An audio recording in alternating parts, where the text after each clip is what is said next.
సమయంలో సంఘానికి కావలసిన సమృద్ధిని ఇచ్చే గొప్ప అమూల్యమైన సమయం ఒక ప్రవక్తకు దేవునికే ఉంటుంది.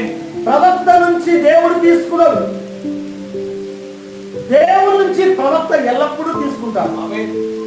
ఎందుకనగా ప్రవక్తను అభిషేకం చేసేది దేవుడు మాత్రమే. అందుకే దేవుడిలో ఎంత కృప ఉంటుందో ప్రవక్తలో అదే కృప ఉంటుంది. అందుకంటే వాడు మిమ్మల్ని చేర్చుకుంటే నన్ను చేర్చుకున్నాడు. అవునా? నీ మాట వింటే నా మాట విన్నాడు. మిమ్మల్ని అంగీకరిస్తే నన్ను అంగీకరించాడు. దేవునికి మహిమ కలుగుతుందా? అది ఇప్పుడు దేవుని వాక్యం పరిపూర్ణతగా నెరవేర్పు చేయాలంటే ఎవరెవరు కావాలా? అమ్మా, సంఘానికి సమృద్ధి ఎప్పుడు వస్తుంది?